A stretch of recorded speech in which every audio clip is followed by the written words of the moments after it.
Please wait. Okay, and I'm recording. All right, good evening, and welcome to the beautiful, somewhat spooky, historical Marionette Theater. It's Friday night. It's almost 9 o'clock. Do you know where your little ones are? Oh, Lordy. Do you know where your children are?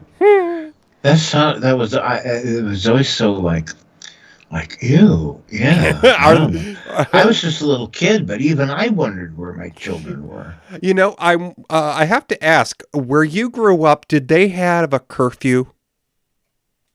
No, absolutely not. We didn't in the first town that I lived in, but we moved to be closer to Mom's work.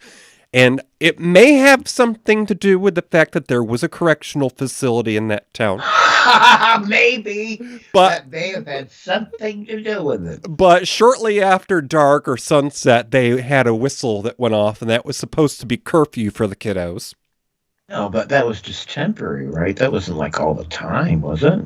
Well, we only lived there for a couple of years, so my memories of that era are sort of fleeting, but I remembered at least when my siblings were still living at home that, that was Mom and Dad's message for if they were out on a date or whatever, they had to be in. Of course, it didn't stop my brother. He took over the room that was supposed to be Mom's sewing room. I say that because Dad built this new house and promised Mom her own hobby room. And my brother took it over because he didn't want to share with his little brother. And Dad actually figured out his little shtick there. And he took a nap in my brother's bedroom. And my brother tried to sneak in one night, and Dad was laying in his bed. Oh, my. All right. Well, I just went over to YouTube, and I saw us streaming. Oh. Tommy Hash Brown says he hears us. All righty. So we've got a few folks hanging around. I guess maybe we should get things underway. What do you think? Yeah, I think we should just go. Okay. Good evening. And that didn't do what I was supposed to do. Hang on here. I'm going to reopen that because, we're doing this live and giddy up. Let's see here. Reopening. And let's move that down. Yeah. Here we go. It still doesn't want to play it in the right place. Stop. Okay, I'm just going to check on my settings, folks. Momentito. I know what I'm doing. At least I think I do. Don't I? Let's see. Okay, click that box, not the other one. Okay. And, it made a sound because I know it's going to do something. Good evening, and welcome to the beautiful historical Marionette Theater. It's a Friday evening, and we're going to be revisiting a classic of the 70s. It's a comedy, a mystery, thriller, and a little bit of a spoof. So take your seats. The show's about to begin. Hey, Toppy. It is November. We've had our All Hallows Eve. How did you survive the night? Well, I did fine. Nothing happened. There's never any children on my street, so there's never any knocks at the door. I don't even have to worry about turning off my light and hiding in the back room to avoid trick-or-treaters, because there just aren't any. Anyways, for me, it was just an opportunity to watch a couple spooky movies and celebrate Halloween that way. Now, what about where you are? You live in a place where the houses are much closer together. Surely you had trick-or-treaters. Well, we don't pay village taxes. That's the important thing. So we don't have sidewalks and we don't have street lights. When we first moved to this house, we did have kiddos stopping by, but I guess as folks retire and move away, there's less of that. But no, we're actually, well, I don't want to say bad people, but our approach to the whole matter is we close all the curtains, turn off the lights, and then we go out to dinner. I get you. I get I will you. have you know, though, that we went to a place that, well, the folks at Jose's Hideaway would not appreciate because there was not a Hispanic person in the house. Oh, but And but you were eating Mexican? yeah, at a town not far from our house, but they kind of looked at me funny because I've lived in Colorado for almost a decade and I know how things should be pronounced. Well, Oh, these pale-faced folks didn't understand me quite that much. And when I told them I didn't want something on my order, they served it anyways. But oh, anyway, womp womp. yeah, I mean, we'll see if we go back there, but the night passed without incident. We didn't quite have the candy buffet that we've had in years past. Now, Oh, I think I remember this, Toppy, and this is just a sidebar on the whole candy thing. Do you remember the other year we got you a bag of that candy corn? yeah. Remember what was special about it? Well, it was like Thanksgiving y. It No, it was like was. stuffing and turkey. I don't know that they kept making it. It was a limited, time sort of thing. But I would have to say the worst one in there was the green beans. And Oh, yes, green bean casserole. oh, if you guys, you could probably find expired ones of it, bags of it on eBay Are you saying there's probably warehouses full of it? because the green beans, they tasted like rancid Flintstones chewables. Ew. Ugh. All right, now Tommy says I sound like I'm coming in from a tunnel, and we've had this before, and I've fixed it before. Mm-hmm. So let me monkey around here and see what the devil. Audio and video settings. So there's my video. Now where's Mm-hmm. my audio coming from? My audio is coming from my Yeti microphone, which is Okay. normal. Uh, It could also be the metal plate in Tommy's head. there you go. I don't know. I things seem to be checking out here, Mm-hmm. so Yeah, we'll just go with it. So, we've passed one event of the year, that sort of celebrated the onset of fall, and we're coming up to that time where everyone's forced to spend time together. And have it on good authority that our senior showgirl, she might have had a turn at working the Butterball hotline, folks. oh, let me see. Gertie, you here? Yeah, yeah. What do you guys want? Is it true? DJ said you did the Butterball hotline. Oh, oh yeah. I did.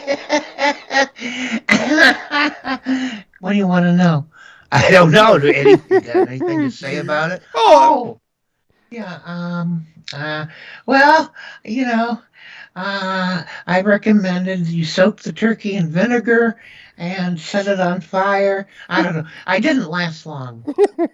Okay. well, All right. there was something about the wild turkey that didn't go along with the A wild Butterball. turkey.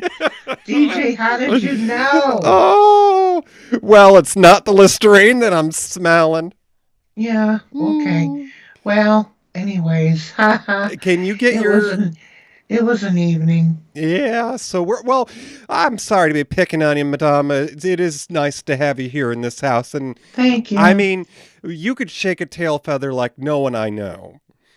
All right. And speaking of shaking tail feathers, we have a story to introduce. Can you step down onto the stage and wiggle those pretty tootsies? Oh yeah, okay. Mm. All right, there she goes.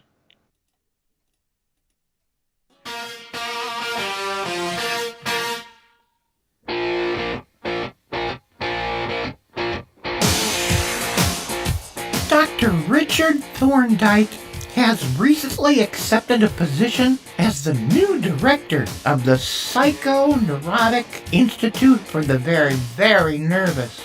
He's thrilled about the promotion, but some unanswered questions remain about his predecessor's demise. No sooner than Richard has met his staff, he's off on a business trip, and while the cat's away, will Richard make friends at the conference? Will he help his patient's daughter? Will he overcome his fear of heights?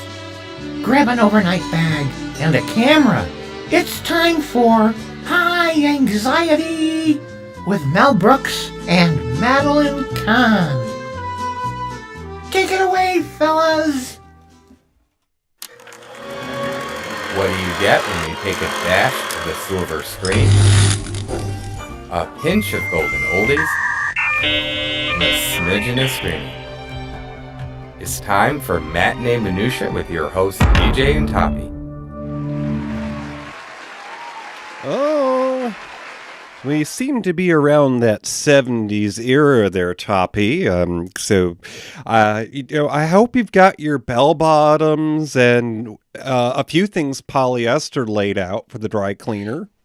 Well, they all perished in a fire. But yeah, we can pretend.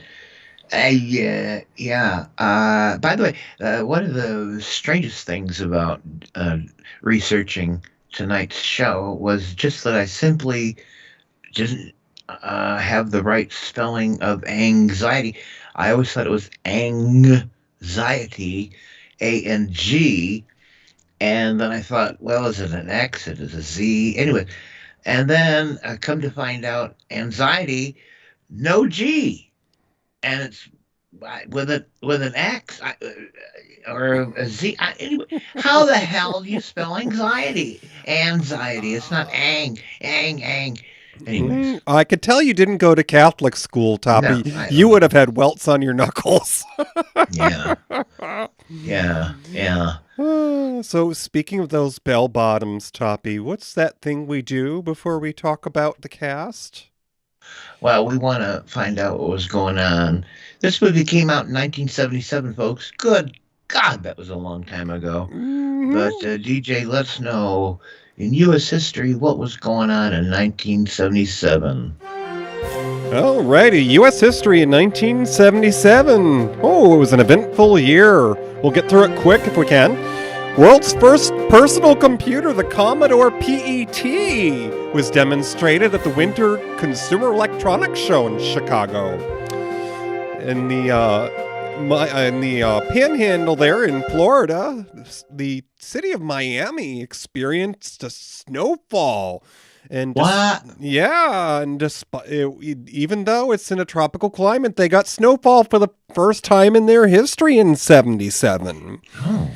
And then snowfall has also occurred farther south in the United States, only on the high mountains of Hawaii. Also in 77, the Great Lakes blizzard. It hit Buffalo and places east. There's a lot of snow going on. Oh, hubby has some memories of that, being stuck in places where highways weren't so good at that point. In 77, Fleetwood Mac, that's President Clinton's favorite band, their Grammy Award-winning album, Rumors, was released in 77. Also, Disney produced their 22nd feature film, Many Adventures of Winnie the Pooh. And the studio's most critically well-received film in years, it was also the last in the Disney canon in which the late Walt Disney was involved. So, he was long dead before 1977. The story was being written up, and they were doing all the work of making the film before its release. So, Gotcha. Anyways, it takes a whole lot, of course, as we talk about later. So, because we talk about movies, the 49th Academy Awards, the Oscars, were hosted by Richard Pryor that year. It was along with one of our favorites to talk about, Ellen Burstyn, Jane Fonda, and Warren Beatty, and it was held at the Dorothy Chandler Pavilion in Los Angeles. Now, John G. Avildsen's Rocky, so, Sylvester Stallone's big film, received 10 nominations, winning Best Picture and Best Director. Rocky was also tied with Sidney Lumet's Network for the most nominations, which the latter film and Alan J. Pakula's All the President's Men won 4 awards each. The late Peter Finch became the first posthumous Oscar winner, winning for Best Actor that year. Okay, just a couple more things here. What's that for Network? I think so. The United States Conference of Catholic Bishops, so, the guys that wore those funny outfits, the dresses, they've ruled that divorced Catholics, including those who remarried outside of the church, well, they're no longer allowed to drink the funny grape juice, because they can still come to Mass, but if they remarry, they can't receive the communion, so no soup for you. And then... and soup for you. Because we were sci-fi nuts here, the Voyager program. In 1977, NASA's Voyager 1 was launched after a short delay. And treaties between Panama and the United States on the status of the Panama Canal are signed. U.S. agrees to transfer the control of the Panama Canal to Panama at the end of the 20th century. Wasn't that nice of us? I know. It's in their country, and we agreed to sign control over to them. I mean, I'm sure there were some McDonald's built too. Something we've talked about before, Soap, that late 70s comedy show that featured the debut of Billy Crystal on network TV. It debuted on ABC and launched his career. And then last two things, British Airways inaugurated regular London to New York travel through the supersonic Concorde. Woo! And on the Concorde, they played Atari. Which also came out in 77, the Atari 2600. Those were the home video games that people could buy at Sears because they were extra fancy and they had wood on them. Ooh, wood. Ooh, that's hot. That's hot. So there were some celebrity births in 1977. So we're going to say happy birthday, 1977, to James Van Der Beek. You skipped one. What's that? You skipped one. I did? Yeah, before him. Well, wait just a second here. Backing up. Our big-time super celebrity that enjoyed a birthday, was born in 77, is our own DJ Starsage. I don't know how I missed that. Yeah, DJ Starsage, 77, folks. He's just a little kid. Oh, my God. 77. And, that and a smile will get you a cup of coffee at Denny's, right? Right. To continue, James Van Der Beek from Dawson Creeks. Robin Thicke, the musician, son of late actor Alan Thicke, known for the Blurred Line song. Then we got Jessica Chastain, actor, producer, Interstellar, 2014, with Matthew McConaughey, and The Martian in 2015 with Matt Damon, and most recently, The Eyes of Tammy Faye in 2021. Born in 77 was Annie Wersching. She passed away in 23. She was an actress from Bruce Almighty. She was in Star Trek Picard season 3. We've got the birth of Sarah Michelle Gellar from Buffy the Vampire Slayer. Tom Welling, an actor from Smallville. And we got Zachary Quinto. Are you telling me he was born in 77, Zachary Quinto? Well, hang on, back up, Tom Welling. This is where I do my Wanda Wisdom tribute, because she would have said he's the hottie with the body. Anyways, he was Superman. But yes, Zachary Quinto. Born in 77. How about that? Well, of Mhm. course, we know Zachary from Heroes and Star Trek Strange New Worlds.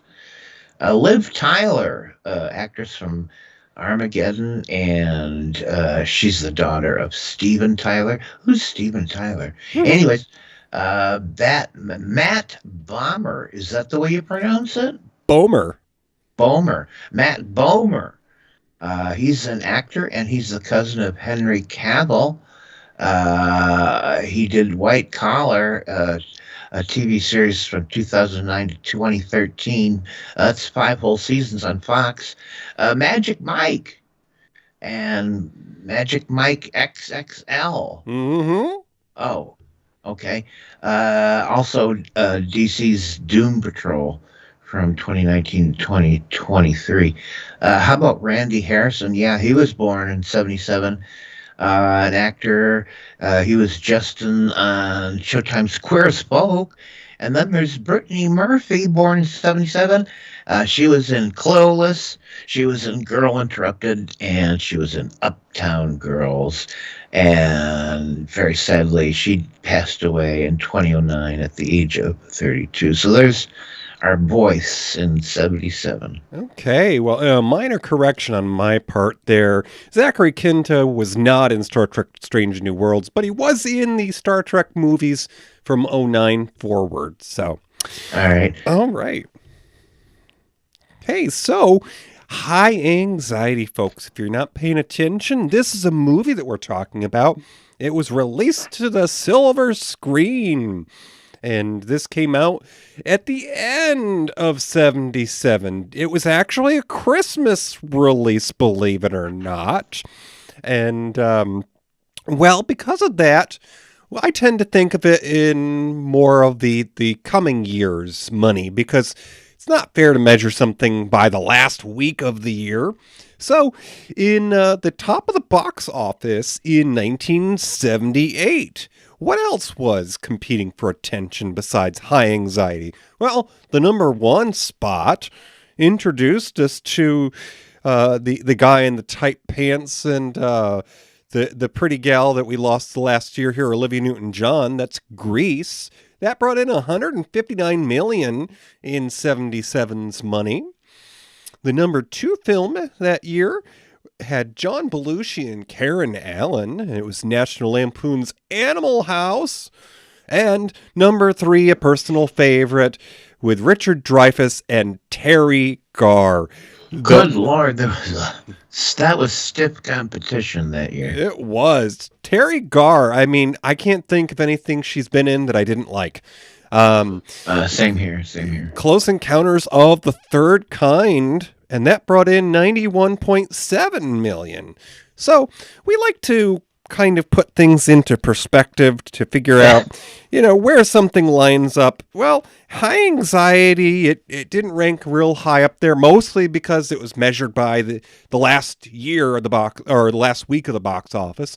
But if we figure it did somewhere around the middle, one better than the middle was a film with, okay, this wasn't hard to compete with, but Tommy Chong and Cheech Marin in Up in Smoke. Yeah, man. Oh, yeah. Brought in $104 million, and I'm sure that there was some foggy balconies in theaters everywhere. And one below the middle rung there was a film with Bruno Kirby and Lee Purcell called Almost Summer. Don't remember that, and I've never heard of those actors.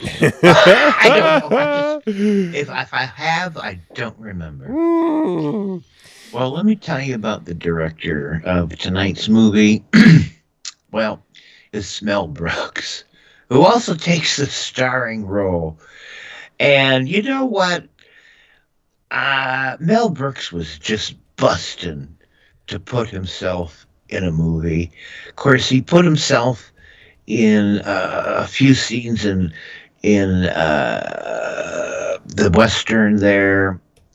What was his Western comedy movie? Blazing Saddles. Blazing Saddles, thank you. He put himself in a couple scenes, but this was... he didn't put himself in Young Frankenstein, but he could not help but make himself the star of this movie. And so he did. And by the way, his full name is Melvin James Brooks. And he was born in 1926. And God bless him, he's still with us. No, Tommy Hash Brown's Bruno Kirby. I don't know. Who did he do? What was he in?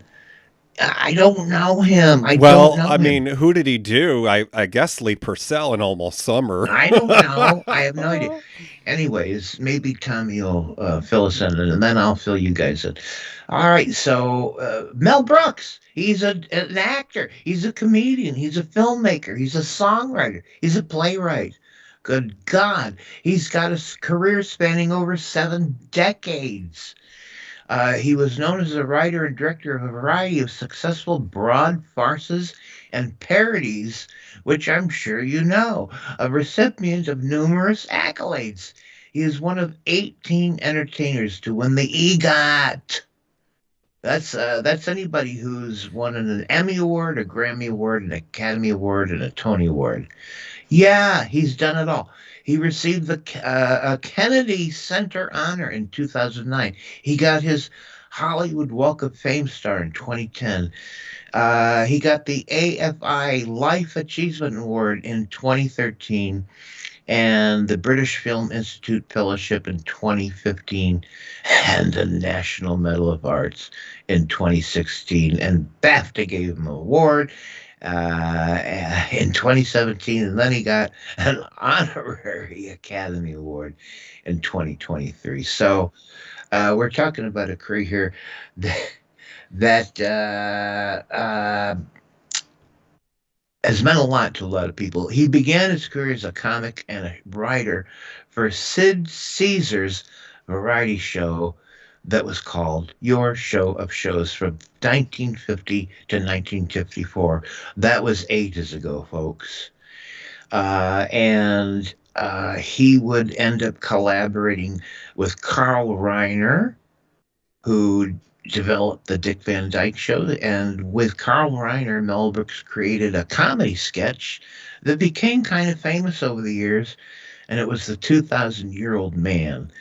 And they used to perform it at parties and gatherings, in kind of informally, and then they developed it into an actual comedy album, and it was called the 2000-Year-Old Man in 1960.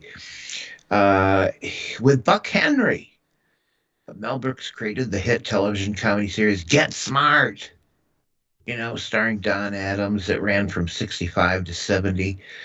Brooks rose to prominence, becoming one of the most successful film directors of the 70s because he did films like The Producers in 67, The 12 Chairs in 1970, Blazing Saddles, hello, in 74, Young Frankenstein. Good God, that came out in 74 as well. Is that true? Someone fact check that. Blazing Saddles and Young Frankenstein came out the same year. Anyways, he also did Silent Movie in 76, which I think he also stuck himself into. That may have been the first movie he stuck himself into as one of the main actors. Definitely High Anxiety. He was the, main star. He also did History of the World Part 1. More on that later. That was in 81. And Spaceballs in 87. And then he did Robin Hood Men in Tights in 93. Meanwhile, okay, this is hard. This is confusing. A musical adaptation of his first film, The Producers, ran on Broadway from 2001 to 2007. And then that was itself remade into a musical film in 2005.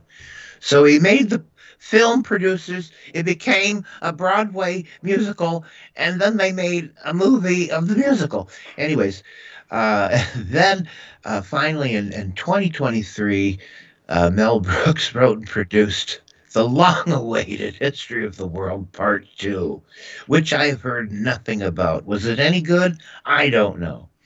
In 2021, Mel Brooks published a memoir titled All About Me. Three of his films are included on the American Film Institute's list of the top 100 comedy films of the past 100 years, all of which were ranked in the top 15. Blazing Saddles, number 6, The Producers, number 11, Young Frankenstein at number 13, uh, and finally, High Anxiety. This was Brooks' parody of, and that's kind of what he leaned into. He liked to do parodies. Spaceballs was a parody of Star Wars. Blazing Saddles was a parody of Westerns. Young Frankenstein was a parody of the Universal monster movies. And High Anxiety was a parody of Alfred Hitchcock movies. And he had help with the writing. With Brooks also writing was Ron Clark, Rudy DeLuca, and Barry Levinson. Believe it or not, the director Barry Levinson had a hand in the writing of this. And by the way, High Anxiety was the first movie Brooks produced himself. And there's a big cast. We're only going to get into a few of them, but this had Madeline Kahn, Cloris Leachman, Harvey Korman, Ron Carey, Howard Morris, and my pal, the beloved Dick Van Patten. And there you go. The movies, the Hitchcock movies that are kind of singled out in this are is Vertigo, Spellbound, Psycho, The Birds, North by Northwest, Dial M for Murder, and Suspicion, among others. And also, actually, this movie parodies outside of Hitchcock in a few places. I'm not sure why they did that, but anyways, in this movie, Brooks plays the Professor Richard H. Harpo Thorndike, a Nobel Prize-winning psychologist who suffers from high anxiety. Oh, I said anxiety. Anxiety. And anyway, or you could just call it vertigo. So there you go. It's Mel Brooks. Oh, when that doctor retired, he did the sequel, High Angina. No. High angina. Oh. Woo! Alrighty, so we are at about that point. We're gonna step on over here to the snack bar, and Gertie is making some desserts and mostly just using up the leftover candy from trick or treating.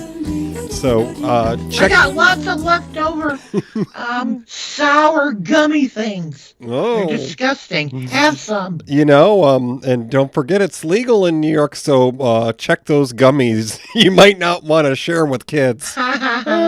Alrighty, folks. So we have a treat for you. This is an interview with the director, Mel Brooks. This is good, folks. This is a good one. Yes, and it's done by none other than Joy Behar. Here we go. I went there. Yeah. I went to his bungalow. He said, "Come over." I said, "This is what I'm doing." I said, "Mr. Hitchcock, with all due respect, you are a complete genre. I do genres. I did the West. I do Spaceballs." And I said, "You are a whole genre. Alfred Hitchcock movies, to me, are a complete genre, and I'm doing a movie based on, doing a satire, doing a takeoff on your movies." So when I told him a little bit of what I had in mind, he said, "Come over." So I came over, and we sat, and we talked, and it was very helpful. As a matter of fact, he gave me a joke I couldn't use, and he said, "Here's a joke for you." I said, "Okay." He said, "A guy's running away from bad guys, and they have guns out, and they're chasing him, and he reaches a dock, and the ferry is about 12 feet away. He leaps and just makes it splat on the ferry and realizes too late the ferry is coming in." That's an Alfred Hitchcock joke. I said, "That's a good joke." Yeah. I said, "You could have been a stand-up comic." I mean, anyway, we talked. Every Friday I'd come over. Then I got frisky. With Alfred? Yeah, I mean, I've really lost the kind of real salute and respect I should have. I mean, I just got too friendly. Yeah. So we used to eat at one part of his bungalow. It was a little dining room, and we used to work in his office. And one time, he's had bad knees. He got stuck in the door a little. He was stuck, kind of taking his time. And I booted him in the ass. I said, "Come on, Al. We're hungry here, Let's get, And I thought I said, "Oh, what have I done?" And he laughed. He really felt He bad, did. He laughing. did. But He adored me. He thought I was, adored. Of course. Funny. Of course. And he bought me dinner. He took me to Chasen's. And we're finished. He takes out, in a pocket, a beautiful cigar, puts the cigar in his mouth, holds it there for only a second. And he says, "George, do it again." He puts the cigar back in the little leather case. I said, "What does he mean? What does he mean? Do it again." 5 minutes later, shrimp cocktail, 5 big ones. Starts all over with Oh, a us. big steak. I swear. I mean, I don't know what to do. You're still working on the Dover. No, I was the asparagus on the side, baked potato fill. I was gonna run out. I was terrified. There's a lot of movies about him right now, Hitchcock, and They his were all penchant. full of. You think so? What, the blondes and this They were all- obsession with Tippi Hedren? Yeah, there was a little Tippi Hedren thing. That was a gropey thing. little grope. A little bit of a But I think, but basically, he was the most lovely, charming guy that ever lived. Mm-hmm. And I can tell you, in my opinion, and it's valuable, I think it is anyway, that he was the best film director that ever What's lived. your favorite Hitchcock movie? Strangers on a Train. That's yours? Mine is Notorious. Notorious is a great film. Like the wine falling over? Love. Claude Rains, the best. Claude Rains. So brilliant. No, Hitchcock had 2 incredible dinners That's why he was fat. back to back.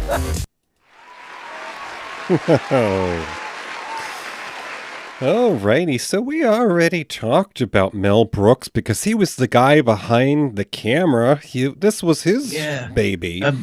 And by the way, because I didn't know until I heard that interview, I didn't know that Mel Brooks ever really met with Hitchcock and discussed any of this. And I was kind of glad. I kind of liked, that's pretty cool that he met with Hitchcock. People don't always get to meet their mentors, and that was really, giving us some substance about this film. So Mel Brooks, of course, played the lead character in this film. And since we just gave you a whole chapter about him, we're actually going to talk about his co-star now.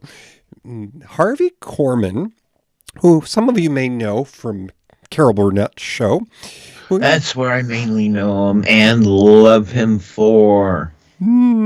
He played Dr. Charles Montague. Now, Harvey Korman was born in Chicago and was of Russian Jewish descent. He served in the U.S. Navy during World War II. Yeah. So High Anxiety, it was not his first movie at all. He had a fair number of time, some decades behind the screen. And this was actually his 11th film, folks. His film before this was a film in 1974 with Jeff East, who would play the young Clark Kent in the 1978 version of Superman. And this was a film called Huckleberry Finn, which just tells you what the story's about. I have a feeling he didn't play Huckleberry Finn. Right. Now, here is a movie that he did after High Anxiety. And, well, okay, I love me some bad movies. And this one, it just piques my interest because this cast in 1979 has Fred Willard, who I remember as Martin Mull's lover on Roseanne, and John Ritter, of course, from Three's Company and the Simple Rules About Dating My Daughter show. Now, this film in 1979 was called Americathon. Yes. I'm not going to give you the whole synopsis, but basically it's borderline racist in saying that this country is going bankrupt, and some of the indigenous people might have the deep pockets to buy it. So, we got to raise money for America. Yeah. Well, guess what? It was summer of '79, Oh, and I bloody went to see this movie. no. DJ, not once, Oh, but twice. oh, no. And I don't know why I saw it twice. I really don't, I because it have was to. not that great of a movie. I But I ha- saw it twice. I have to ask you because John Ritter was in it. Was he shirtless and that's why you saw it twice?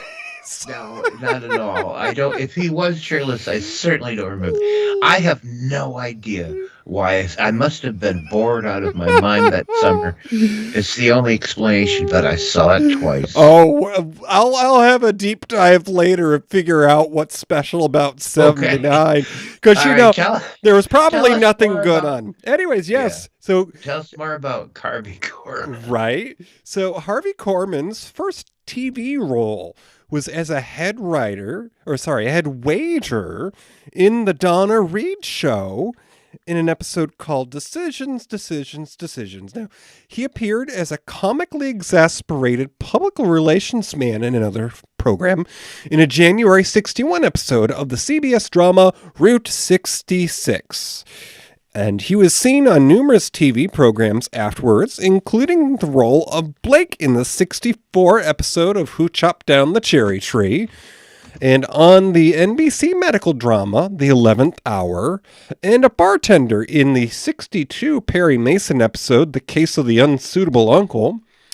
He frequently appeared as a supporting player on The Danny Kaye Show from 63 to 67. And he was cast 3 times, including the role of Dr. Allison in Who Needs Glasses in 62, and on ABC's The Donna Reed Show, as we've mentioned. He also guest starred on Dennis the Menace, and on the NBC contemporary Western series Empire. So, from 1964 to 66, he appeared 3 times in consecutive years on the CBS comedy The Munsters. So that's a little dive there. I'm interested to see those now. And of course, that featured Fred Gwynne and Yvonne DiCarlo. Now, during the 65 to 66 season, Corman appeared regularly on ABC's The Flintstones. It was a cartoon, so this was voice acting, and he was the Great Kazoo in its final season. So, you thought that you recognized the voice and you wondered who it was. Well, you were right. It was Harvey Korman. So, in 67, the debut of the Carol Burnett Show gave Korman his greatest recognition during his 10-year run on that show. Yeah, he was good friends with her. They've stayed in touch to his end. He received 6 Emmy Award nominations and won 4 in 69, 71, 72, and 74. Now, the exact name of the category changed a little each period, but the award was for outstanding achievement by a supporting performer in music or variety. Because back then, the copyright wasn't so strong that, they couldn't spoof it. He was also nominated for 4 Golden Globes for the series, winning that award in 75. And in 77, he left the Carol Burnett Show to headline his own sitcom on ABC. Unfortunately, the Harvey Korman Show only lasted 5 episodes. Isn't that interesting? He is great in these supporting roles, but that one chance he had to be the star, it didn't work. It didn't make it. Yeah. And while appearing on the Carol Burnett Show, Korman gained further fame by appearing as the villainous Hedley Lamar in Mel Brooks' 74 film that we've talked about, Blazing Saddles. Now, he also starred in Brooks' High Anxiety that we're talking about tonight as Dr. Charles Montague. And in 78, he appeared in the CBS Star Wars Holiday Special along with B. Arthur. So, the main reason to watch that, and George Lucas never wants it released officially, so you could probably always find it on YouTube. Now, listen, I swear to God, the guest stars that came on that show and were told what they were going to do and like give them their scripts, they must have said, "I have fucking no idea what this is, but I'll do it because it's a buck." But they must have had no idea what the hell this was all about. Yeah, B. Arthur was in it. Yeah. Oh my God, Matt Matthew. Yeah, Spank B. Arthur. Yeah, Uh-huh. Spanker. Yeah, Her and her bare toes. Oh, so yes, Harvey Korman's character was a parody of Julia Child. He that's was right. android in an instructional video. So, anyways, Good moving God. forward, in 1980, Harvey Korman played Captain Bligh in the Disney comedy Herbie Goes Bananas, Uh, which I think that also had one of my favorite Disney actresses, Helen Hayes. And the I think following so. year, he portrayed Count de Monet in Brooks's History of the World, Part 1. In later years, he did voice work for the live-action film The Flintstones, as well as for the animated The Secret of Nim 2, Timmy to the Rescue, because somebody had to. And he also starred in the short-lived Mel Brooks TV series The Nut House with two T's, so sounds like it's a family name. And his final Mel Brooks film as the zany Dr. Seward in Dracula Dead and Loving It, which, if I remember correctly, also had Leslie Nielsen. And in Yeah. '86, he starred in the failed womp womp CBS comedy series Leo and Liz in Beverly Hills with Valerie Perrine. Now, sadly, Harvey Korman did pass away. He was older than Carol Burnett, so Oh, I thought you were going to say he was older than dirt. But okay. no. Oh, but he had 104 acting credits at the time of this passing in 2008 at the ripe age of 81. Oh God, I love Harvey Korman. I really do. Well, let's talk about Madeline Kahn, who is no stranger to Mel Brooks movies. Kahn played Victoria Brisbane. She was born in 1942, passed away in 99. American actress, comedian, and singer. She is known for comedic roles in films directed by Peter Bogdanovich and Mel Brooks, including What's Up, Doc?, which we did here. And she was delightful in that movie.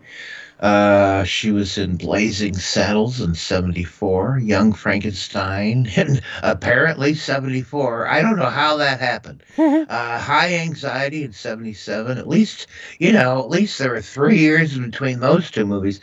History of the World, Part 1. And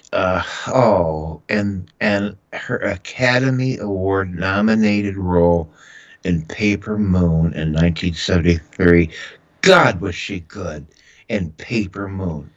Madeline Kahn made her Broadway debut in Leonard Sillman's New Faces of 1968 and received Tony Award nominations for the play In the Boom Boom Room in 74. So she was heavily involved with stage plays and musicals.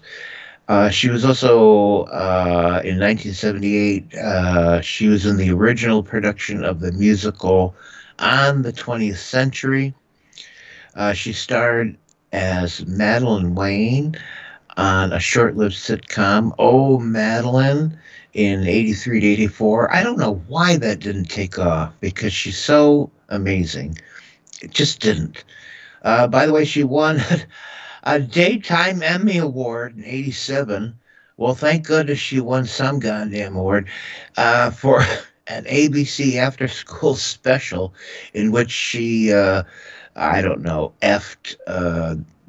No, I don't want to say. No, I have no idea what the plot was. Uh, she received a third Tony Award nomination for the revival play of Born Yesterday in 89. And finally, God bless her, in 93, she won the goddamn Tony Award for Best Actress in a Play for the comedy The Sisters Rosenwig. Thank God she finally won one.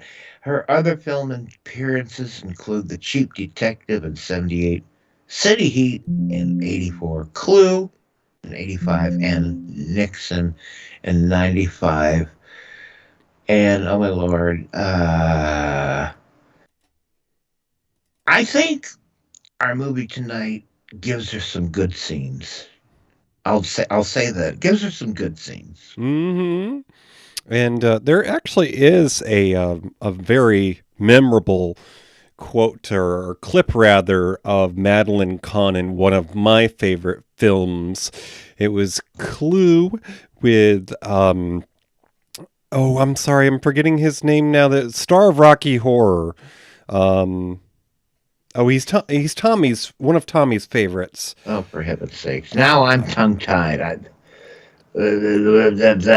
Rocky, Tim Curry. Okay, yes. So this clip is my favorite line that Madeline Kahn has in Clue with Tim Curry. Flames on the side of my face, heaving breaths.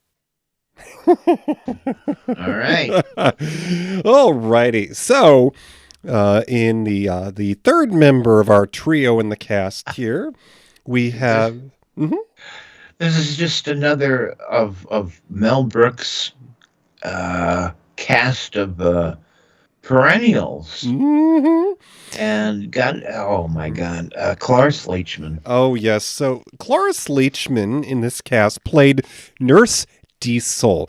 Now, I want to say that there have been a few films who have been clearly made by Mel Brooks fans over the years with characters that are in tribute to this portrayal. And I'm thinking the likes of Austin Powers with Frau Blucher, the one who yells, "Scott!" and is all in sort of S&M regalia. So Cloris Leachman played Nurse Diesel. She was born and raised in Des Moines, Iowa. And as a teenager, Leachman appeared in plays by local youth on weekends at Drake University in Des Moines. After graduating from high school, she enrolled at Northwestern University in the School of Education. And at Northwestern, she became a member of the Gamma Phi Beta sorority and was a classmate of future comic actors Paul Lynde and Charlotte Ray, who she kind of sort of worked with later. We'll get to that in a moment. She began appearing on television and in films shortly after competing in Miss America in 46 as Miss Chicago. Just prior to High Anxiety, Leachman had concluded a 2-season run in a spin-off of Mary Tyler Moore called Phyllis, and it was Mary's landlady who moved back to her hometown, San Francisco. Let's see. High Anxiety was Cloris Leachman's 18th film, so she's had a little bit more work than Harvey Korman at this point in her career. And her film prior was a film in 75 with our favorite actor from Gilligan's Island, Jim Backus, Crazy Mama. And in 79, she appeared in one of my favorite films with Edward Herrmann, who was the kindly grandfather on the Gilmore Girls, and often Disney star who I have confused with Madeline Kahn in the past, Barbara Harris. She was in a film called The North Avenue Regulars, and it was basically about a new pastor coming into town to revamp the church, and he brings in a rock band to bring in the younger crowd. So that was North Avenue Regulars in 79. Leachman and her first husband were Bel Air, like the Fresh Prince, neighbors of Judy Garland, and I think her second husband, Sid Luft, and their children, Lorna and Joey Luft, during the early 60s. Lorna Luft stated in her memoir, Me and My Shadows, a family memoir, that Leachman was the kind of mom I'd only seen on TV. Knowing of the turmoil at the Luft home, but never mentioning it, Leachman prepared meals for the children and made them feel welcome when they needed a place to stay. That is so nice. Yeah. Leachman was a vegetarian and an animal rights activist. In 97, she appeared on the cover of Alternative Medicine Digest, posing in her birthday suit while body painted with images of fruit in a parody of Demi Moore's 91 Vanity Fair cover. Artistic license. She also posed clad in a dress made of lettuce for the 2009 People for Ethical Treatment of Animal Advertising, PETA. In 2013, she starred in a comedic People for Ethical Treatment of Animals, PETA, ad on spaying and neutering in which she opened a condom wrapper with her teeth. Okay. I didn't know she was into the animals like this. No. This is new to me. I did not know that. Now, by the mid-'80s, Cloris Leachman had been cast in The Facts of Life. Speaking of her classmate Charlotte Rae, she was Charlotte Rae's runner-up when she decided to leave the show, and I think that was for medical reasons at the time. And Cloris Leachman was cast as Beverly Ann. She was sort of the landlady, the den mother of the girls. And in the last 2 seasons of Facts of Life in 86 to 88. Now, although she would continue in guest roles throughout different TV shows and she worked in film, in 91 she was cast in a short-lived series on NBC called Walter and Emily. It was about grandparents who take in their grandson. Now, there are a couple of movies I'd like to give honorable mention to with Cloris Leachman in it because she was a character actress, just as you see in High Anxiety. There were a lot of probably pretty amazing performances in different parts, but you may not have ever heard of some of these films. But All right.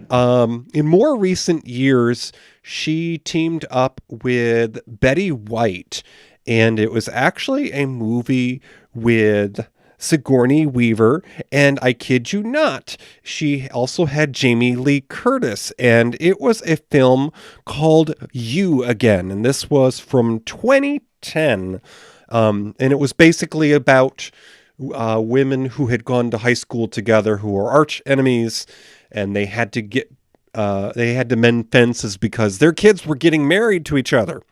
So that was in 2010. Good You Again. Lord, I didn't know anything about that. Oh, it was a delightful film. One of my all-time favorites. And then, speaking of Betty White, it seemed like for part of her career, Cloris Leachman was the replacement for Leeds in the lower budget sequels, because in 2007, there was a TV movie sequel to Lake Placid, one of those terrible movies with creatures all over. Well, I remember that. Lake Placid 2, Cloris Leachman took over Betty White's part from the original. In more recent years, of course, we lost Cloris, but she lived to the ripe age of 94. Now, in 2017, she had 3 guest appearances in Stars, the premium movie channel's American Gods series. It was about the life of an ex-con after prison.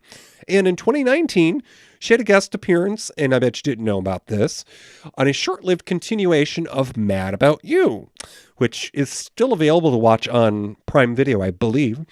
And before Cloris had passed away in 2021 at the age of 94, she had 288 acting credits.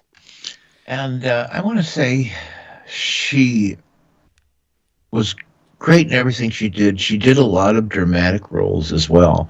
And you think of her as this comedian. But she, way back when, she starred in, was one of the co-stars of the Last Picture Show. And she had a significant, poignant role in that. Also, I remember a made-for-television movie called A Girl Named Schooner, in which she was a social worker that helped a very poor family with this girl who was mistreated. A girl named Schooner, I think that was the name, and I think it was a TV movie. And God bless her, she was good in that. Anyways, she could do everything. Drama, comedy, she could do everything. So before we lean into the leftovers, our snack tray, things you also might like, let's take a moment and reflect on some of the moments and the trivia in this film. So I watched this film, Toppy, probably for the first time. I had heard about it many times. I'd seen many clips, but I never sat through it from beginning to end until recently. I watched it with hubby. Now, of course, as you know, my husband is a stickler for detail. And there were some details that he noticed in the watching this film that I don't think I could have picked up on. And case in point, was there something odd about the guy who, well, besides his personality, about the guy who drove the doctor to the institution? Well, I mean, was there something he played it odd? But what did Billy notice? Oh my goodness! Did you notice his hands when he had him on the steering wheel? I don't know. Tell me. Oh, he didn't have chauffeur gloves on, Toppy. He had rubber gloves. I didn't notice that. I didn't notice it. But he was a character all the way through the movie, and he was the one that he would take photos, right? He would take photos, and then he did this whole darkroom thing where he blew up a photo bigger, blew up a photo bigger, blew. By the way, that wasn't an Alfred Hitchcock parody. No? I can't remember. I think it was a foreign movie, and I cannot remember for the life of me what it was, where a mystery was solved by blowing up a negative until they could see someone. But that wasn't a Hitchcock movie. And one of my criticisms of this movie is that they went outside of Hitchcock to parody that, which was not a Hitchcock film. And I just have to wonder why. What there was plenty of material from Hitchcock. Why did he? I don't know. I don't get it. But he did. I mean, it's not a Hitchcock movie. But anyways, the other criticism I'll say is that the story suffered in this movie because they needed to come up with a reason for the different parodies to happen. And because of that, they kind of meandered and they had it a little bit segmented, and there was this scene and then there was that scene, and the story behind it all really wasn't good enough to carry the whole movie through. As not in Young Frankenstein, where there was a great story that carried the whole movie, which was another parody, but the story behind it was really good. But this movie didn't really have the story, and it just had some disjointed scenes that were funny, I guess. I mean, I have to laugh at the guy that came with the rolled up newspaper and said, "Here's your paper. Here's your paper." I mean, that was funny. I mean, sure, it was funny that Mel Brooks was shit on by the doves in the park. It was funny, but it was a little disjointed, and the real story behind it all wasn't all that strong. So it just wasn't. It didn't rise to the level of, say, Blazing Saddles or Young Frankenstein, but it was fun. Yeah, I mean, if you're not necessarily looking for all the scenes to connect, it's very, sort of pop culture-ish, because each of the character moments is just something to rewatch, and I think that's part of the appeal of this movie. In more recent years, people have taken apart the film and they just like to watch those little parts here. So, we do this show live, and of course, you could see our video on YouTube, and we have a chat room on Discord, and there's a few folks that have shown up in our chat room now.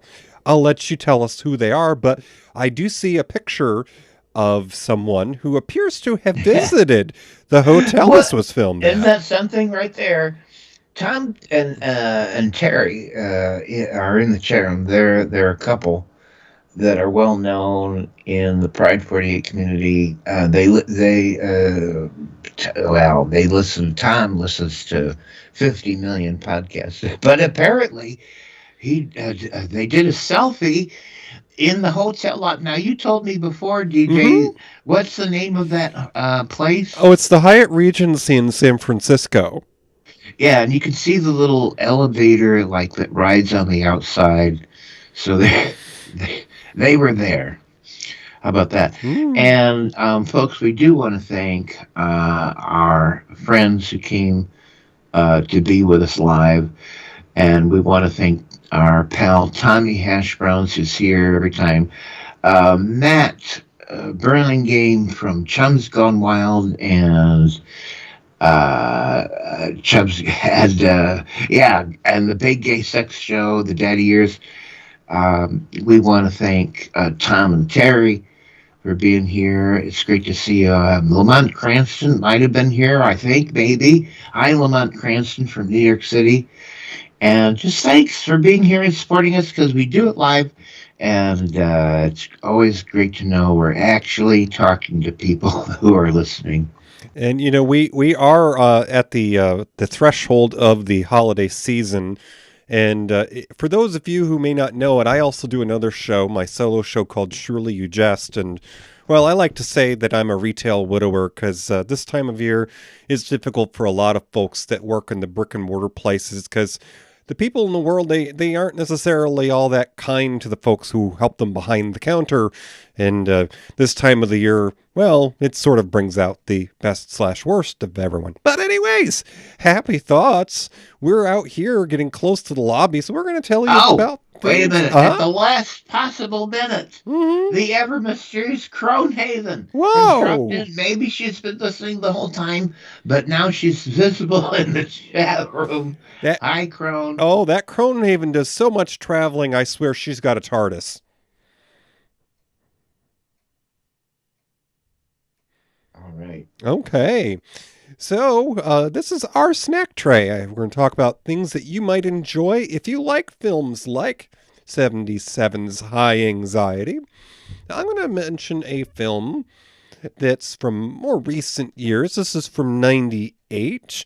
And it has, a Mel Brooks adjacent actor. He was in Dracula Dead and Loving It, Mr. Leslie Nielsen. Now, this film comes to mind because, well, I am a child of the 80s, and Leslie Nielsen's co-star in this film is the lovely Kelly LeBrock, who some of you may remember from Weird Science. So this is a film from 98 called Wrongly Accused, and the story is Ryan Harrison is framed for murder and must prove himself innocent by finding a mysterious one-eyed, one-armed, one-legged man after escaping from a bus accident on the way to jail. That's pretty funny. That is pretty funny. Of course, that's a parody of The Fugitive, right? Yes. Mm-hmm. Oh, Cronehaven says she's a big fan of high anxiety. Yeah, I am too. I don't think it's his greatest movie, but I like it.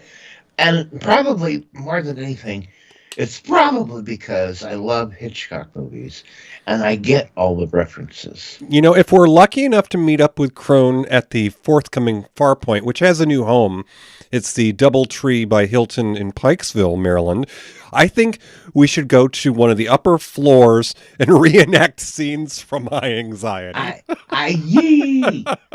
Would be great if they had those kind of elevators, wouldn't it? Yeah. All right. So you recommended, if you liked our movie tonight, you recommended Wrongfully Accused. And I'm going to recommend that you just check out Spellbound by Albert Hitchcock. Spellbound is a whole big part of the parody of high anxiety because as high anxiety opens up, it's a psychoanalyst who comes to a new hospital, finds mysterious goings on and imposters and blah, blah, blah. And Spellbound is a 1945 American psychological thriller film directed by Hitchcock. It stars Ingrid Bergman and Gregory Peck. It follows a psychoanalyst who falls in love with the new head of the Vermont hospital in which he works, only to find that he's an imposter, suffering dissociative amnesia and potentially a murderer. And it involves some great scenery designed by Salvador Dali. If that doesn't wet your whistle, I don't know what will. But the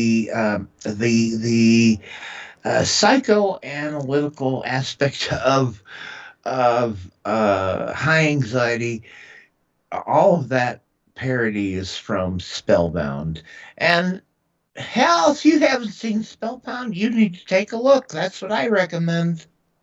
Yeah, Gregory Peck, he's the grandpa of Ethan Peck. That's our Star Trek connection tonight. And Ethan Peck is the actor playing Spock on Star Trek Strange New Worlds. Good God, somehow, folks, I don't know how it happens, but every episode we have a Star Trek connection. Well, what do we got next for next time, DJ? All right, it's time to dig out those coins. All right. Put them in the machine. Gumball. All right. That capsule come out? Yeah. Oh, here we go. Opened up. Next time on Matinee Musha, kids. It's a mid to late 80s comedy drama by the iconic 80s director of 16 Candles and Pretty in Pink. When a respectable Chicago advertiser crosses paths with a bumbling traveling salesman on their way home for the holidays. Does this start to sound familiar? The two unlikely companions are forced to team up despite the odds against them. Where are my hands? Where are my, are those pillows? It stars Steve Martin, John Candy. Next time, folks, join us for Planes, Trains, and Automobiles. Yeah. Oh, that's going to be a fun one, Toppy. I, a few years ago, watched it for the first time as an adult, and it has a slightly different tone when you pay more attention to John Candy's character. You know what? When it came out, for the holidays, I can't remember if it was Christmas or Thanksgiving, but I actually went, I think it might have been Thanksgiving Day. I think I went to see that damn movie. In the theater. All right, so join us next time, folks. It's going to be Friday, November 17th. That's when we're going to stream it live on YouTube. And you can join us right here for a chat room at Discord. It's going to be November 17th, 9 p.m. Eastern. Okay, so Toppy, if you would, say goodnight in the ways of the old days of radio. Very well. Good night, Gracie.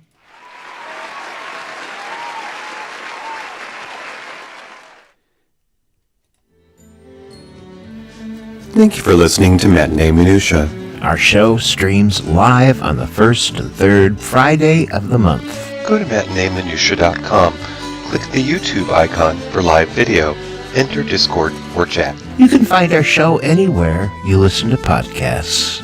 Visit our webpage at matineeminutia.com. Tweet us on Twitter at Matinee Minutia. Find our group on Facebook. Have an idea for a show? Or why not let us know how we're doing? Email us at matineeminutia@gmail.com.